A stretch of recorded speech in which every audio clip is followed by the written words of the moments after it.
বন্ধুরা আজকে বানাবো প্লাম কেক, যেটা কি এই শীতের সময় প্রত্যেকেরই খেতে ভীষণই ভালো লাগে।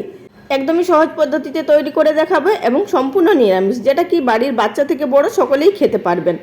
তো এই কেকটি তৈরি করার জন্য সবার প্রথমে যেটি প্রয়োজন সেটি হচ্ছে কমলা লেবুর রস। আমি এখানে হাফ কাপ পরিমাণ মতো নিয়ে নিয়েছি। এর মধ্যে পরিমাণ মতো ড্রাই ফ্রুটস অ্যাড করে নিচ্ছি। তো এখানে কিন্তু আমাদের ভিজিয়ে রাখতে হবে প্রায় 2 থেকে 3 ঘন্টা মতো, তবে আমার হাতে সময় কম ছিল, আমি এখানে 1 ঘন্টা মতো ভিজিয়ে রেখেছি। এখানে কিন্তু আপনাদের পছন্দ মতো ড্রাই ফ্রুটসগুলো ব্যবহার করতে পারেন, কম বা বেশি।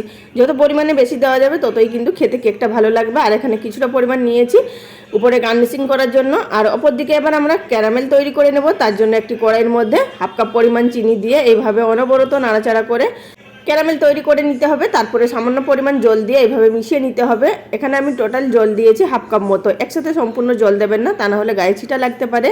ক্যারামেলের সিরাপটিকে সাইডে রেখে দিয়ে আমরা এখানে একটি মশলা তৈরি করে নেব। তার জন্য 2 টেবিল চামচ পরিমাণ এখানে দিয়ে দিলাম চিনি, আর দিচ্ছি এখানে দালচিনি, এলাচ, লবঙ্গ, সমস্ত উপকরণের গুঁড়ো করে নিলাম। একটি স্ট্যান্ডার বসিয়ে দিয়ে দিলাম তার মধ্যে। আর দিলাম এর মধ্যে 1 কাপ পরিমাণ ময়দা, 2 টেবিল চামচ পরিমাণ গুঁড়ো দুধ, সামান্য পরিমাণ নুন দিয়ে একসাথে খুব ভালোভাবে চেলে নিলাম।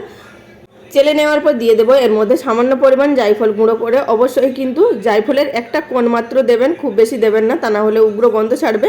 এবার এর মধ্যে দিয়ে দেবো যে আগে থাকতে ড্রাই ফ্রুটগুলো ভিজিয়ে রেখেছিলাম, সেগুলো দিয়ে এবার খুব ভালোভাবে প্রথমে একটু মিশিয়ে নেব। তারপরে এর মধ্যে দিয়ে দেবো যে চিনি সিরাপটা তৈরি করে রাখা হয়েছিল অল্প অল্প করে দিয়ে।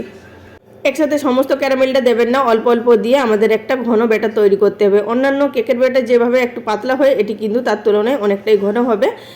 আর বন্ধুরা এই রেসিপিটা ডিটেলসে দেখতে গেলে নিচে রিলেটেড ভিডিওতে ক্লিক করুন, আপনারা সম্পূর্ণ রেসিপিটা পেয়ে যাবেন। মিশিয়ে নেওয়ার পর এখন এর মধ্যে দিয়ে দিচ্ছি 1/4 কাপ পরিমাণ মতো রিফাইন্ড অয়েল। এখানে আপনারা গলানো বাটার বা ঘিও ব্যবহার করতে পারেন। তেলটা আমি এই সময় ব্যবহার করলাম, আপনারা কিন্তু যখন ড্রাই ফ্রুটগুলো ব্যবহার করলাম তখনও কিন্তু দিয়ে দিতে পারেন। এবার এর মধ্যে দিয়ে দিলাম 1 চামচের 3 ভাগ বেকিং পাউডার আর 1/4 টিস্পুন পরিমাণ বেকিং সোডা। একসাথে খুব ভালোভাবে চেলে নিলাম। আর দিয়ে দিলাম 1 টিস্পুন পরিমাণ মতন ভ্যানিলা এসেন্স। অবশ্যই কিন্তু এগুলো লাস্টে ব্যবহার করবেন। দিয়ে খুব ভালোভাবে মিশিয়ে নিয়ে এবার একটি কেক টিনের মধ্যে ট্রান্সফার করে নিলাম। কেক টিনের মধ্যে বাটার পেপার দিয়ে তেল ব্রাশ করে নিয়েছিলাম। এবার চলে যাব এটিকে বেক করার পদ্ধতিতে। তার আগে আমি এখানে কিছুটা পরিমাণ ড্রাই ফ্রুটস দিয়ে উপরটা খুব ভালোভাবে সাজিয়ে নিলাম, এতে করে কেকটা দেখতেও ভালো লাগবে আর খেতেও ভালো লাগবে।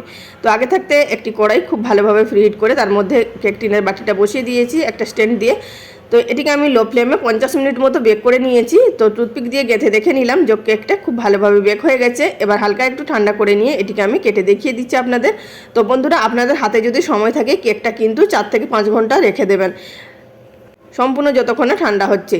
তো আমি এখানে যেহেতু আপনাদের কেটে দেখাবো তাই এখানে তাড়াতাড়ি কেটে দেখিয়ে দিচ্ছি। আর দেখতেই বুঝতে পারছেন যে কেকটা কতটা পারফেক্টভাবে তৈরি হয়েছে।